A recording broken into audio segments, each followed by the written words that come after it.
So welcome back to Yerushalmi Pesachim. We had a brief break. Hashem was able to make a chasana and as you saw with my daughter during the war, but as Hashem we succeeded with slight variations in the program. But we are up to Perek Revi Halacha Zayin, which is Daf Lamed Beis Amud Beis. We're talking about doing Malacha on Erev Pesach. So remember, any job you start doing before the 14th of Nisan, so you can finish it on the 14th in the morning, even if it's not the custom to do work. So don't just start on the 14th, even though you can finish it in the morning. Three types of tradesmen can do work on Erev Pesach morning, and even if they didn't start before, and even in a place where they don't have a custom to do work. Now, who are those three types of tradesmen? The tailors, Masaparim, and the barbers, Hakovesin, and the launderers. Rabbi Yehuda, he said, also the ones who make the shoes. Any job you started before the 14th, go and Rabbi so you can finish on the 14th. It's going to be selling for the sake of the festival. But don't start it on the 14th. Even things for the festival, you should not start it in the first place on the 14th. Right? You shouldn't. Okay. Three types of tradesmen can do work on Erev Pesach. Now we'll see the reason for this. The tailors, why can they do their work? An ordinary person can do a bit of elementary sewing, right? During Chol Hamoed even. So an Erev Pesach was more lenient, so even a craftsman can do some work. The barbers can do their work on Erev Pesach. You find a Nazir, but they can cut their hair on Chol Hamoed. So we find these others, therefore Erev Pesach is more lenient, therefore everyone can. HaKovesin, those who are washing clothes, can do their job. People go from tumah to purity to impurity to purity, they wash their clothes, but Ma'ed im Chol Hamoed. Rabbi Yehuda, he said, those who make their shoes, they can do their bracha Pesach. The people all had a regel, they all repair their shoes on Chol Hamoed. Rabbanan Amrin, the Chaim say, Ashirim Hayu. Now the other regalim were rich, but they were riding on animals, and therefore their shoes never got ruined, and didn't need to repair them at all. So there's no reason to allow repairing the shoes on Chol Hamoed. Therefore, we shouldn't allow us an Erev Pesach either. You can put in place these chickens on eggs to heat them up to raise the chicks by Ba'asa on the 14th of Nisan. If a chicken is warming up eggs and it's ran away on Chol Hamoed from these eggs, you can put it back, otherwise there'll be a loss. In Mesa, and if it died, you can take another chicken and put it in its place. You can remove the manure from the feet of the animal on the 14th and throw it into the dump like beyond the courtyard. Of a Moed, and on Chol Hamoed, you can take the manure masak instead and move it to the sides. Don't throw it outside the courtyard, because that's too much bother. You can bring kalim there and return them from a craftsman on the 14th, even if they are not for the sake of the festival. So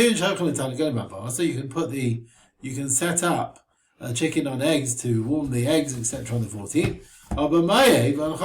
Which is more severe, also you should not allow to do it. You cannot cause an animal to impregnate another animal on the Moed, pushing them together to cause the animal to have a child, because that's a tircha, which is not a monetary loss. You can take a female to a den of an area where there are males and leave them to it. Rabbi Yehuda, he said, a sort of a female donkey which is asking for a male. You are allowed to attach a male on Chol Hamoed, so it shouldn't cool down and then become sterile. And that's other avod. But with other animals, if the females are getting warm, you can take it to a pen where there's males and you leave them to it. But you cannot be involved in the process, because other animals, there's not such a damage that they will become sterile and so on. You can do bloodletting for a person and an animal on Moed. We do not stop any medical attention that's required. A chicken that's warming eggs that's run away, you can return it to its place. This din is only if you're returning it within 3 days of when it's run away. So the heat has not gone away and it can go back. After 3 days, don't return it because that's too much tircha. If it died, you put another one in its place. This din, that's only in the case where the first chicken, Yashra Beitza, where already sat on its egg, 72 hours. And then the egg started to become fertilized. And if you don't put another chicken, then you'll lose the eggs because they're not fitting for eating anymore. But within 3 days, where the eggs are not yet fitting for eating, don't start putting another chicken. Our Mishnah tells you you need 3 days, but the Mishnah is more question actually. Do you think our Mishnah says that? Because the Mishnah says you can put the chickens back on the 14th, and if it runs away in Chol Hamoed, you can put it back, and if it dies, you put another one back. Now it sounds like it's all the same case.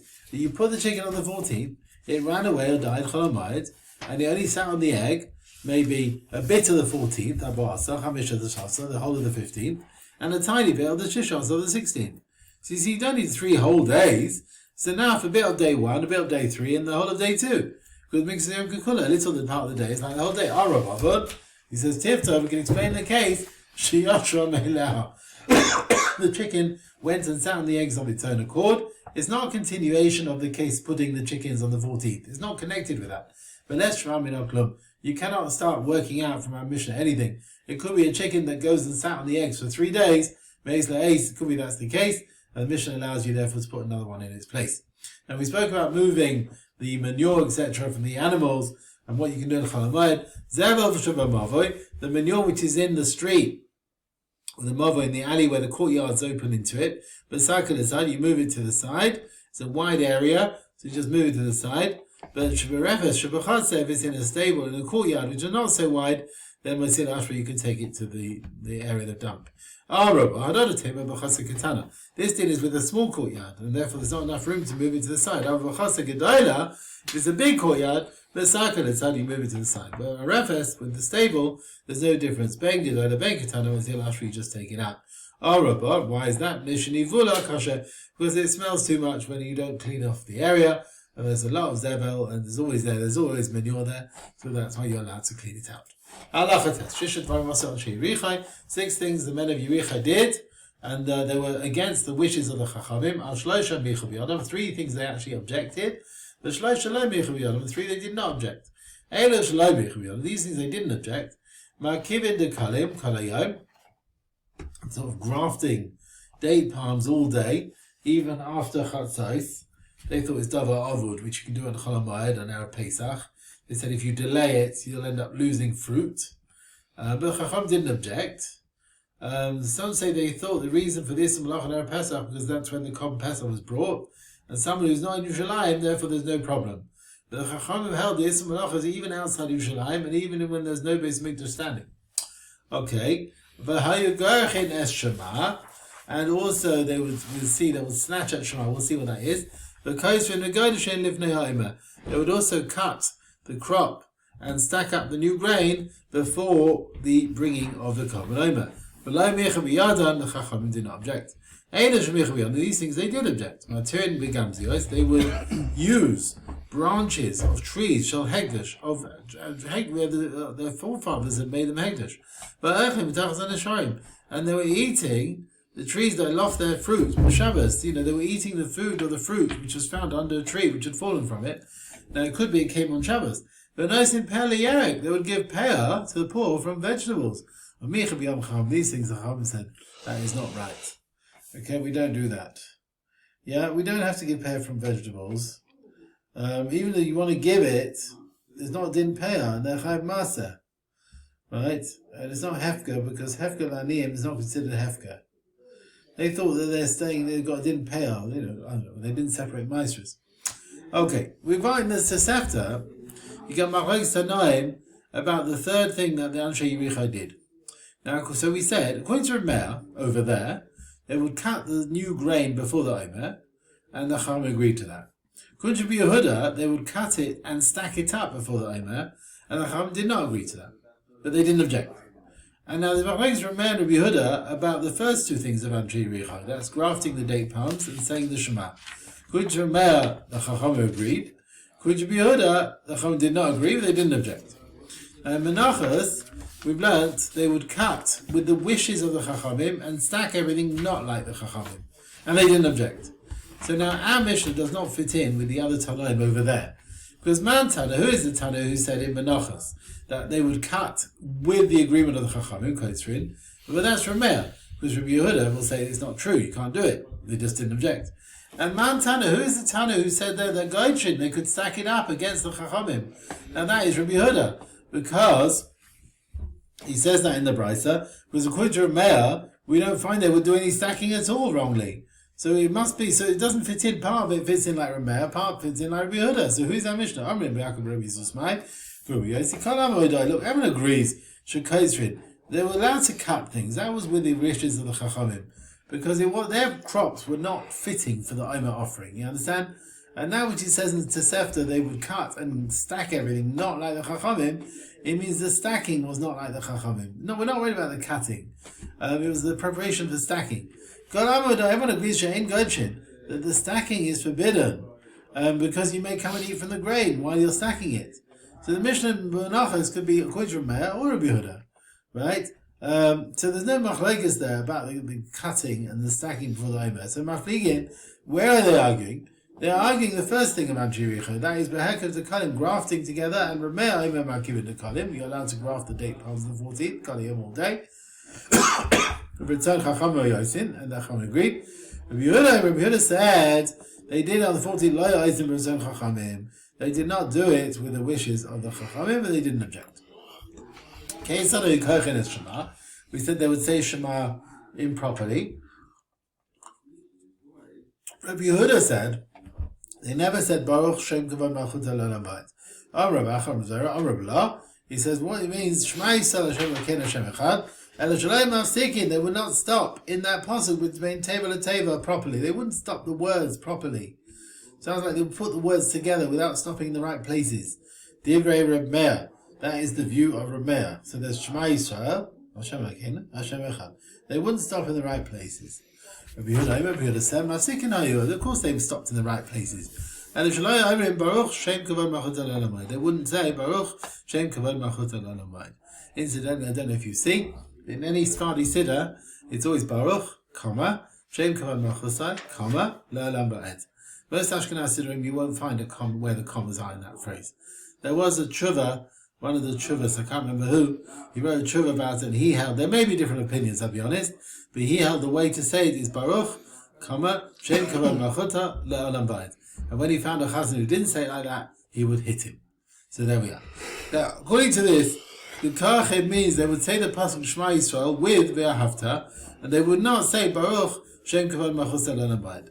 Rav Yosef Amar, he said Rav Zohar, Rav Law, he said they would say Shema Yisrael, and they would say after Baruch Shem Kavod Malchut Ela Shelo Hayim Masikin. They would not make a gap between Achad in the end of the first pasuk and Baruch of the next bit. Divrei Meir. Rabbi Yehuda would have said Masikin Hayim. Of course they made a gap. And Shelo Hayim Baruch Shem Kavod Malchut Olam. They would not say Baruch Shem Kavod Olam at all.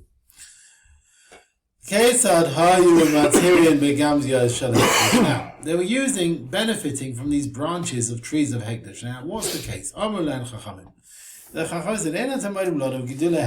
said, you can't get benefit from things that grow of Hekdesh. So how can you get benefit from the branches? They said, our fathers, when we made these trees holy, but there was only that made the stumps holy.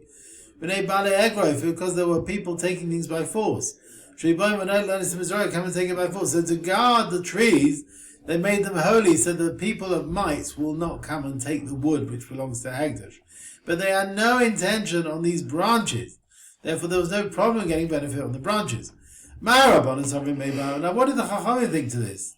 They held, although their fathers of Anshe Yericha never said clearly they're making Hekdesh also the branches, but Peros, Hekdesh are surely the trees themselves, and the fruit, which is the branches, all Hekdesh. Because I feel you're going to tell me Peros Hekdesh. Yes, it's all very well the trees. Peros lo Hekdesh, but not the fruit. So I understand they weren't sure about it. If a person makes Hekdesh a field, What is your intention? Can you leave for yourself the growth that will grow later on?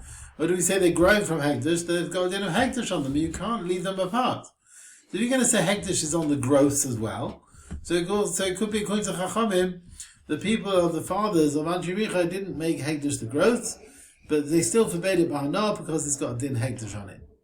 So let's see now. Nishmeina min hada. So how do we work out the answer then about these growths? Nishmeina min hada. We learn from the following. Mishanaidu. If a person makes his vineyard holy, and after he knows the olelis, now you see these little cluster grapes, yeah, that they don't form properly, yeah, the olelis. They don't form properly, and usually they're gifts to the poor, right? So now you need to leave them for the poor. So if you make your field hekdesh, once you already see these olelis, then olelis anim, they go to the poor, even though they're going to still grow in the hekdesh field. Because the one, when you made it hekdesh, you're going to leave these for the poor. Right? There shouldn't be a din hekdesh on them. So the Gemara says, well, that's all very well. So what do you see? That you can make something hekdesh, you can leave out these growths, because that's what they're doing. The Gemara says, Shani, no, it's different. You can't make hekdesh something that's not yours. So the growths of these oilers go to the poor. It's not because the owner leaves them for the poor, because before hekdesh came along, the poor had a right in them. And the owners therefore can't remove that right by making a hekdesh. Mayat, if that's the case, that the aniyim have a right in the grapes, and you cannot take that away, then I feel low to olos. Even you've not yet clearly seen these little cluster grapes. The olos, they should go to the poor. But we learned, if you make your vineyard holy before you find out about these grapes, then they don't go to the poor. The Gemara as the Shani here is different. The case of a Magdish, make your hekdesh before you know about the grapes, because in this case, he says, the case where you need to have the schus for the poor, when you find out about these grapes, will kerem the hekdesh. And by that time, I'm afraid it already belongs to hekdesh, and is potter from giving anything to the poor. And bring a brisa where you see a kerem, a vineyard of hekdesh is potter for a while. Let's go down to Tani. We've learned Tani kerem the hekdesh. A person who gives a plants a vineyard for hekdesh, potter min haperet, min ha'olam, min ha'ravoim, min ha'olas. You don't have to give all these matanos to the nevim. V'chaya b'shviz, and you do have to keep the laws of shviz. Now, so a kerem of hekdesh, you have to keep shviz. What's the source for this? From Zohar Shem Rabbi Yochanan, v'shav sahai shav Hashem. The world shall rest. I feel a davar shul Hashem, even though it's holy to Hashem, because shviz chalal, love shviz is chalal. Now, how do we follow this Kudish? What happens if you've got hekdesh holiness and you've got shviz holiness? So what do we do with fruit of a vineyard of hekdesh in Shemitah? Look, to eat it without redemption, you can't do that. You can't have hekdesh going to chulin without redemption. As long as there's kedushas hekdesh on it, you can't eat it. Live daisa, to redeem with money and then eat it. You can't do that, because then the money will get kedushas hekdesh and kedushas shvius. When you sell pairs shvius, the money takes on that value of shvius, that kedush of shvius, even though the fruit itself retains its shvius status. And therefore, because of a hekdesh in the money, you have to go and buy other kalim for the base of mikdash and something like that. The kedush of shvius in the money stops them from buying kalim. It's not like buying a hammer from shvius money. That's forbidden. You can't start buying with shvius money, so it's not fitting for eating. Ramana answers back, you can redeem the fruit in a way where there's not kedush shvius on the money, as follows. He would change the fruit on the money of someone else, like a way of chilul. Yeah, chilul is like, what's chilul? You're swapping something, you're redeeming something. It's not as a sale. So kedushas hekdesh is chal on the money, but kedushas shvius is not chal on the money, because the kedushas shvius does not go on the money unless it's a sale, not in a way of chilul. Yeah, chilul, you're sort of redeeming something onto something else, but it's not a case of a sale. And that's why the Gizba can use this money to buy kelim for the sake of better kabais. Now, the Gemara said earlier on, the fruit that grew in hekdesh on Shemitah belongs to hekdesh, you have to redeem it. And then the question is, how do we do with the redeeming? Why do we not answer Kahidama like that which he said, Rabbi Yochanan, where there he paskened, Rabbi Yossi paskened. If you don't want someone to get benefit from your estate, and you make everything hefka, that person can't just take it for himself.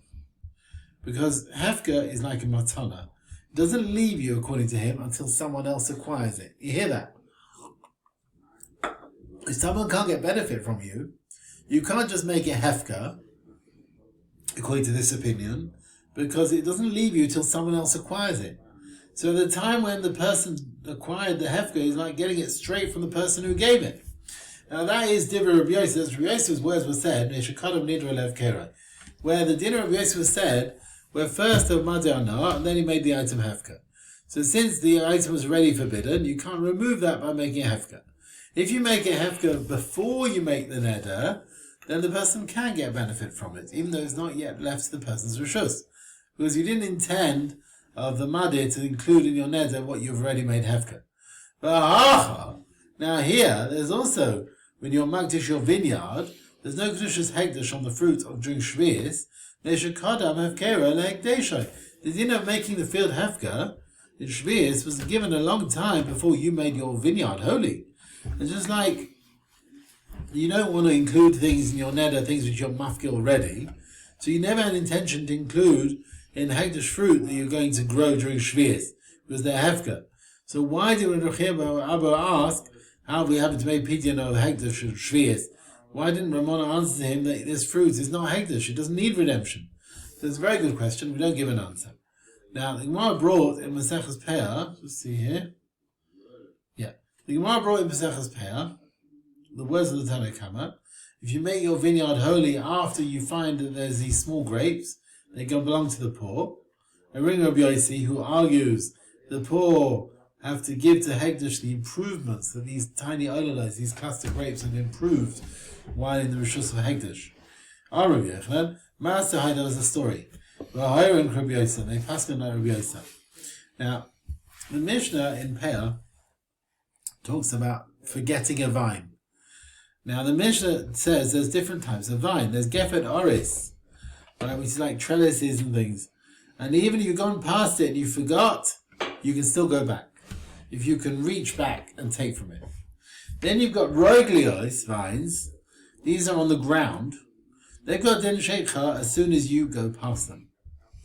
Now the Gemara brings Machlokes Rav Yochanan and Rav Shia. When is the din sheikha on trees? According to Rav Yochanan, is sheikha when you basically go past it. According to Rav Shia, they're not sheikha until you go too far that you can't reach back. Now the Mishnah with these oris vines fits in like Rav Shia, and the Mishnah with Roglios fits in like Rav Yochanan. So the Gemara now discusses, can we explain the Mishnah like these oris like Rav Yochanan? Let's have a pliga Rav Yochanan. Surely our Mishnah with the oris argues Rav Yochanan. Rav Yochanan Amar, he said, you're gathering grapes, the person's passed by the tree, forgot it, it's shikha. Whereas the Mishnah says, you're gathering the vines of oris, it's not shikha if you can stretch back and take it. And we're saying once you've gone past it, it's too late. So the Gemara answers, Shani Yiba Oris. The Oris is different. You'll always look at them and check them, even after you've gone past.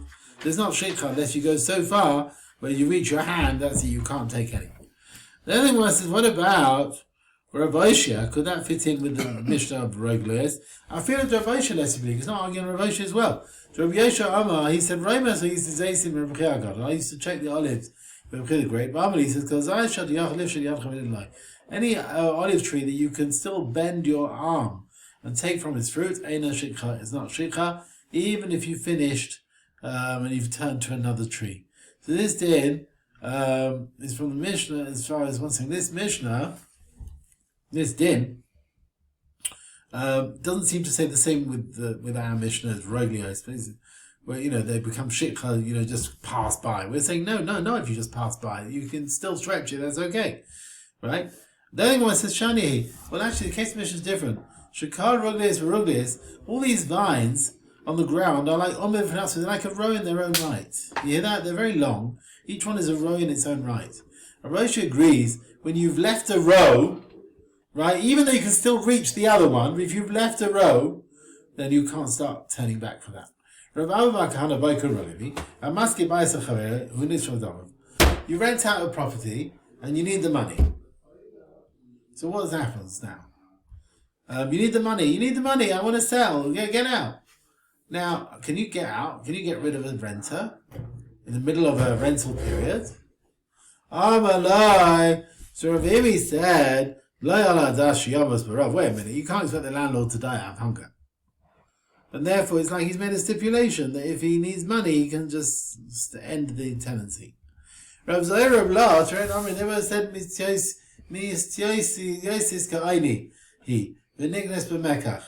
said the schirus is ka'aini. It's like a sale, and it's a proper transaction. A kinyan gama. You can't get rid of the rental, even in a situation where you need the money. You can't just get rid of the rental. But he says the maskeh can sell the house to someone else, providing the soicha will carry on living there. So you can sell the property as long as the tenant can be in situ. That's okay, right? Some paskin like Rav Zohar and Rabbi La, the Bavli agrees, they say, and some say even Maram Rotenburg and the Rosh. Maram Rotenburg, it sounds like he passes like Ravimi, who passes like Ravimi. Okay, there's a discussion on that, how we pass it. Right. Tani we've learned. Is that where we are? So where are we up to? Yeah? Yeah. Right? You rent a house to your friend. But on my big dish, you go make a hegdish. The guy can still live there. But man is hegdish, he pays the rent to hegdish. Amos, like, when is that? Bizman shloi, higdim loi. Sorry, he never paid the rent in front.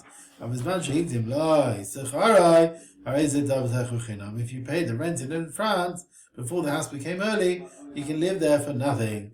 Basically, the Seicha has paid the rental to the maskeh, so the Seicha, the tenant, acquires the house for a period of time. And the landlord can't now make a hegdish for the period of the tenancy. There was armies with Tziporin, and the children of the people of Tziporin were like pledges for their debts.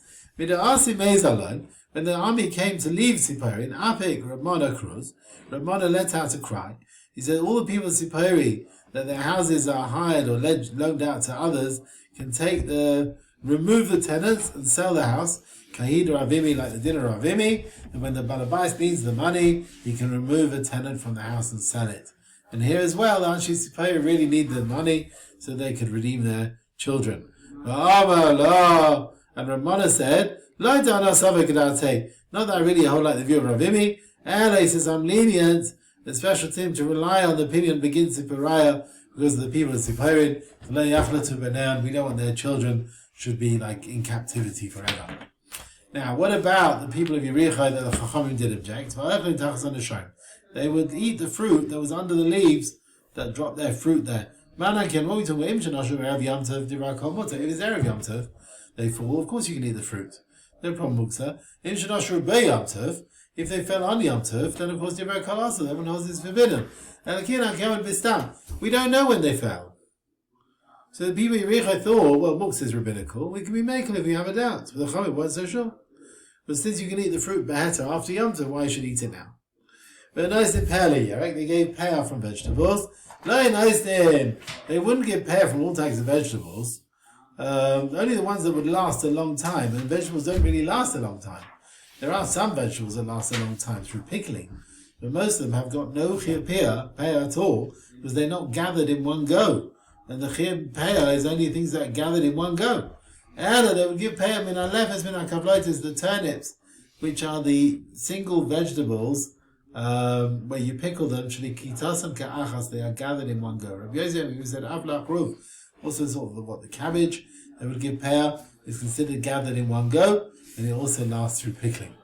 Masechet bring a story. The Ben maybe Yain, Shanasim Benai. Now this is Ben maybe Yain. That was the name of this guy's name actually. Shanasim Benai Pear Yerik. His son gave pear to vegetables, not him to the poor. But the father came. And he's standing there at the entrance to the garden and the vegetables. And he said, "We'll put down what you have." They listened to him, and he gave them the pear they gathered from double more sorry, and all meistered already. It wasn't that he was miserly of what his son had given. And the he was worried about the Chaim who said you should not give pear from vegetables. One day, the Chacham required a nadava for helping the Chachamim. They needed donations. They sent Rabbi Kiva and one of the Chachamim with him. They came to the house, this one who Ben maybe Yain. They came to his house, and they wanted to go. V'shaman kalei Titania. Then they hear from afar the sound of a child. Amalei, and he says to the father, "Man is malach yomadain. So what food should we buy for today?" Amalei says, "Truch simain. Get yesterday's stuff, the endives, whatever, which are cheap." And he said, "Let me yomadain. Yeah, don't even get today's produce. Get yesterday's stuff. It's more cheaper." So when they hear this from outside the door, that he's so into cheap products, therefore he's probably a miser. So they didn't bother knocking on. Shavkin and they went away. After all the people, Shavkin yeah. So when they left him, they went together from everyone else. After they went to the people, they come back to him. They say, "Oh, you give us something." And he says, "Why didn't you come when you normally come?" They said, "We came. We heard the child say, 'What should we buy today?' And you told him, yesterday's stuff. The yesterday's stuff, which is bad quality, get out, is cheap." So we thought, you obviously got no money to help us. He said to them, "Look, what between me and my child but you doesn't, between me and my creator, Alpha became, although you came now at the end, isn't Bamrele, go tell my wife, she'll give you a measure of dinner. No, they came and told her what the husband had said. Amrele said, now what was it, a heat measure or a level measure? They said, "Stam Amalan." Just the stuff he didn't explain. Amrele says, "I know you have a lachem gedil." He says, "You know what? I'll give you a heat measure." And if he says he wanted a lower level, how can we lie? Then we'll follow his words. It's the other way around. In Amar Gidil, if he says give a heat vessel, beat way, then we've done that. If not, any extra will come from my kasuvah, she says. I'll finance it. Then the husband heard how righteous she was, that she's prepared to give up a bit of her kasuvah for tzedakah. Kaf Allah es kasuvasa. He doubled her kasuvah. This story I said in my father's shloshim, that he would give money for other things, but for his own clothes, he would go to the charity shop for his own clothes. So there we are. This is the story I said over. Okay, so the next few prokim, now we're talking about the Cohen Pesach, yeah? So every day, there would be makriv in the base of Mikdash, 2 kamonos at a tamid. One in the morning, one ben arbayim, and then they would bring various other karbonos. Individuals would bring karbonos tzibur, and the karbonos were all between the 2 karbon tamids, one in the morning, one at the end of the day, and all the other karbonos were in between. However, Cohen Pesach was always brought after the tamid of the afternoon. Right? So you need to give time for the Cohen Pesach. So on Erev Pesach, the tamid was brought earlier in the afternoon, and we brought the Cohen Pesach afterwards. So Tamid Nishchat b'Shmoina Machsa. The common Tamid of the afternoon was slaughtered at 8.5 hours. The Karev, and it was brought b'Teisha Machsa at 9.5. Erev Pesachim, and Erev Pesachim, they needed to bring the Karbonos because of Cohen Pesach coming later. Therefore, the Tamid was Nishchat b'Sheva Machsa, 7.5 slaughtered. The Karev, and brought at Shmoina Machsa 8.5. Bein B'chol, Bein B'Shas, whatever day of the week. Chal Erev Pesachim Erev Shabbos. If Erev Pesach is Erev Shabbos, you need to make it earlier. You need to slaughter the Cohen Pesach. They need to roast it before Yom Tov as well. So then Nishcha b'Sheish Machsa, the Tamid is slaughtered at 6.5, the Kohen b'Shem Machsa and is offered at 7.5, and Pesach Achron, the Cohen Pesach afterwards. Tamid Nishcha, the Tamid was Nishcha, etc. at 8.5 and offered at 9.5. Offered means go on the Mizbeach at 9.5. What's the source for this? Because if it says this is what you should do on the Mizbeach too for the Tamid. It says if you just maybe you do 2 in the morning, 2 in the afternoon. Talmud says there's only 1 in the morning and the second one in the afternoon. The Tamid is 1 in the morning, 1 in the afternoon. You don't bring both at the same time. Now I might think maybe 1 at sunrise and one with sunset. Talmud says Ben Arbaim. Nemar Khan, it says with the Tamid Ben Arbaim, between the Arabs. The Nemar Alam Ben Arbaim, you find it with Cohen Pesach. Ma Ben Arbaim Shenem Alam. Now we come Pesach, it means B'Sheish Asaman at 6 hours in the afternoon. Ben Arbaim Shenem Kan. So also with the Tamid, it means Sheish Asaman at 6 hours onwards in the afternoon. Now Ma'acham maybe why do you want to tell me Ben Arbaim means B'Sheish Asaman 6 hours in the afternoon? But it's not a clear proof. But we have an evidence of a bit of reproof. The pasuk says, with the Churban Yerushalmi, woe to us, the day is gone, the shadows have lengthened, right? The sun is moving to the west, and the shadows go then to the east, and it's 6 hours and onwards. From that time, it's called Erev. Now, as far as the Cohen Pesach, you find an expression of Erev, Tisbach is Pesach ba'arev, and we say Ma'erev Shnei Malal, just like it says in this pasuk with Yirmiyahu. It means B'Sheish Shas Malal from 6 hours and onwards. Of Erev Shnei Malal, so also the Cohen Pesach, it means B'Sheish Shas Malal 6 hours and onwards. Now, if the time is 6 hours and onwards, they Kashim B'Sheish Shas Malal. So bring it after 6 hours. Why do we say the tummy is brought at 8.5? Yeshua ben Levi Amai said it says with the tummy ben Arbaim, it doesn't say Erev.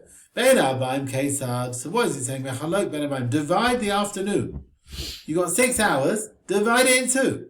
The 2.5 hours before the slaughter. 2.5 after the slaughter. The Sha'ach has to 1 hour for its processing. And so it comes out. The Talmud was brought on 9.5 hours. Oh, Rabbi said, Shavak Rav Shub and Levi's Reisha. He's given up the Reisha of the Brisa. He said at the end of it, the reason why we didn't learn the Brisa Gadol Tani like that, we learned Hanani ben Yehuda. He said, as far as Cohen Pesach, he says, you slaughter it ben Arbaim. Shemei, I might have thought ben Arbaim means ben Arbaim Shalab Ba'asa, means maybe the evening of the 14th. Ben Arbaim Shalab the evening of the 15th. Maybe day and night are included. Talmud says Yom. Right, it says it will be for guarding for you the 14th for this day. So if you don't slaughter it at Cohen Pesach at night, it has to be in the day. If it's during the day, you might think you can slaughter it even with 2 hours in the day. Talmud says no, by Erev, in the afternoon. Maybe when it gets dark. No, between the evening, not when it's close to dark. Okay, so now you understand. You divide those 6 hours in the afternoon into 2 lots. Put 2.5 hours before it, 2.5 hours after it, 1 hour for processing. And as the same it comes out, Pesach was brought at 9.5 hours. And also, since we learned Zeh Shava, we learned that the Tamid was also Karev at Tesha Shaz Mechsa. The common Tamid also was offered at 9.5 hours. And that is the Makor. The Cohen Pesach was slaughtered at 8.5. So, right, slaughtered 8.5 and offered 9.5. Our Rav Yitzchok, Adon Taman, this din that's prepared and slaughtered at 8.5 is the mitzvah. Amalekov, B'diavad Adon Tinilan, that which we've learned. Shachta Kodev Chatzos, possible. Right, you slaughter it before midday, forget it. La'ach Chatzos Miyad, kosher. If you slaughter it after 6 hours, it is kosher. And also, if you slaughter it Kodev Tamid, before the Tamid of the afternoon, is kosher. So you see, a Pesach is kosher any time after midday. Let's say the same with the Tamid Shel Shachar, that you divide the morning into 2, and bring it, let's say, between the 2 times. With the evening, it says, Ben Arbaim. It's like Meimah, therefore we can say we divide the Erev into 2 parts. The time is brought for 2. But Tamad, the Tamid of the Shachar, it doesn't say Ben Abakarim, does it say anything like that? You don't divide it into 2, it just says Bam Baker. So we do it as early as we can. From Shubel Levi, he says, Tefillah is Ma'avos Lamdu. Now we said the Tamid was brought at 9.5 hours. Now what about the Zman of Mincha? So Rav Shubel Levi, this was the Gemara we had in Brachos. Rav Shubel Levi said, Tefillah ma'avos lamdu. They learn from the fathers and not from the common Tamid. So you can pray Mincha Lechatchila at midday, even though the Tamid was brought 9.5 hours. And then in brackets you have the famous phrase, based in. What does that mean? So many learn, based in, some don't have that wording. Some say this is the end of that whole discussion in Brachos, where Rav Shubel Levi argued with Rav Gamliel whether Avos Tefillas Ma'avos Lamdu or not, a whole sugya, and it finishes off where Rabbi Elazar ben Azariah became the Av Beis Din. So some say it means you take that whole sugya there and you put it here. You understand? You put it here as well. And that's what it means, Av Beis Din. So shlek that sugya there, which finishes with the words Av Beis Din, and put it here. Right? He saw the Sefer, didn't want to write it all again. So he wrote Shubel Levi, he said, see the Gemara there till Av Beis Din, and imagine it's here as well. That's how some have the Girsa. The Leiden manuscript, he writes Gimel Reish Shin, Garsinan Sham. In the end, they pointed him Ab based in. That's his wording over there. Bnei Moshe says Ab based Rin. It's a remez that the office of Masechet the office. The Tfilis. Okay, let's carry on. Man Tana, who is the Tana who holds that Erev Pesach was Bein B'chol Bein B'Shabbos? It was always slaughtered at 7.5 hours. Rabbi Shmuel, the Tana, he said, consider it B'chol, consider it B'Shabbos. Just like the slaughter of the time is 7.5. When Erev Pesach is a weekday, so when Erev Pesach falls on Shabbos, you slaughter it 7.5. Divrei Rabbi Shmuel. Rabbi Kima, he said, consider it Erev Shabbos, consider it Shabbos. Just like the slaughter of the Tamid at 6.5 when Erev Pesach is there on Friday, so when Erev Pesach is a Shabbos, you slaughter it at 6.5.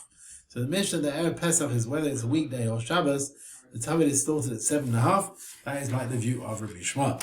Rabbi Shmuel me'acher. Rabbi Shmuel delays the Tamid Shah an extra hour for the various questions that happen about it. Right, we come Pesach. Everyone else is 6.5. He's saying 7.5. Rabbi Kiva Magdim. Rabbi Kiva puts it earlier. Shah is an hour earlier. Rabbi Yitzchok, so to allow you extra time for the preparing. Kadesh Lei Kansu the mitzvah. You shouldn't come to the mitzvah of Pesach and Matzah, Mr. Cohen, when you're all doubtful and a bit unclear, like a drunkard. Now, why do we not say Pesach is brought after the Tamid of the afternoon, right? So why not bring Pesach first and the Tamid of the afternoon afterwards? In my mind, Kate, well, if you're going to do that, then I'm afraid, and it says Mevatel ben Arbaim Shapasel, then the Pesach is Mevatel. You've not fulfilled that element of the ben Arbaim. That it should be after the Tamid. It should be towards the end of the day. In Mekama ben Arbaim Shapasach. But wait a minute, if you're going to put that Ben Abayim, then Len is the Mevatel Ben Abayim Shalom, then the Tamid is not the last thing of the day. Tamid also is Ben Abayim. Why do you want Pesach to be the last thing and not the Tamid? So he says, look, Tamid, as far as Ben Abayim Shalom Tamid, well, usually the Tamid is the last thing of the day. So in Meval Le'ashav, okay, you don't do it now, Erev Pesach, but Amakayim Elachazman, you do it every other day of the year. Whereas Pesach, if you don't do the Pesach last now, you never will.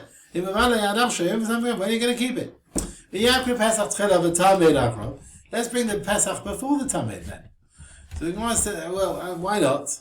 And then you'll get the Ben Arbaim, and you'll get the din that the Tamid of the Erev is the latest thing. So the Gemara says, well, it's exactly a cost that Pesach has to be after the Tamid of the afternoon. He says, Ben Arbaim. So like, come Pesach has got that wording. It's got to be in the evening, and Ben Arbaim. So leave it for later. As opposed to the other Tamid only has one phrase, Ben Abayim, so let the Tamid come first. Why do you want to say Erev Mocha? That because the Erev should be later. When Pesach, it should be late. Maybe I know Erev Muktam. Maybe it means earlier. And like Kani, this is the limit that Kol Pesach has brought us to Tamid. Yocha Davar Shenema by Ben Abayim. We had two phrases of Kol Pesach. It's going to be later on in the day, Ben Abayim. And it said Kavaya Shemesh. Right, which sounds like a sunset.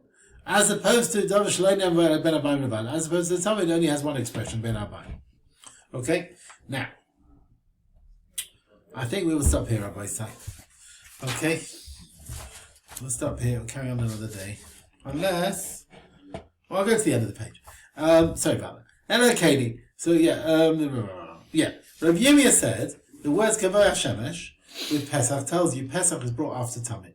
Now we're going to bring a brisa, and according to the second version, we see Kavah Shemesh can mean the slaughtering of the Korban Pesach. Let's see. Masechet Messiah. The following brisa supports Rav Yirmiyah. It says Shom Tizbach es HaPesach ba'arev. There you will slaughter the Korban Pesach in the evening. It says Kavah Shemesh. Right, as the sun is setting at the time when you come out of Egypt. Now there's three times here. It says in the evening, at the sun is setting, at the time you're coming out of Egypt. So this is all talking about Korban Pesach. But Erev, it means the afternoon. The 14th afternoon, that's when you slaughter. Kavaya Shemesh, after sunset, means after sunset, after sun is set. After Oichel, you can eat the Korban Pesach. And Moed Seitzcha Mitzrayim means till midnight, that's the beginning of the redemption, you can carry on roasting the Korban Pesach and eating it. Istinotani, some say, but Erev means the night of the 15th, that's Oichel, you eat it. Kavaya Shemesh, as the sun is setting, means from the afternoon of the 14th Ata Zeveach, you slaughter the carbon. And Moed Tzeitzcha B'Mitzrayim, the time come out means until midnight, the beginning of redemption, Ata you're allowed to carry on roasting it so that you can roast it. So you see from the second version, Kavaya Shemesh can be the time of slaughtering the Korban Pesach. And that's support to Rav Yirmiyah, who said the words Kavaya Shemesh we learned when the Korban Pesach was slaughtered. Why not bring Korban Pesach and Tamid together? Ka'achas. And then you can have Bein Habayim on both of them. Rabbi Yossi said, look, the Tamid of the evening, it says Keves Hasheni, that is second. So we learn Keves Sheni and Pesach, that only the Tamid is second, not Pesach Sheni. Right? So they can't be both at the same time. If you're going to bring them together, then they're both, the Pesach is also second to the Tamid of the morning, so you can't do that. Now, Tamid Shabbat Habayim is usually brought 8.5 hours, and it's slaughtered 8.5, and it's offered at 9.5. When it's a weekday or Shabbos, the Tamid is 7.5 hours, and it's brought on 8.5.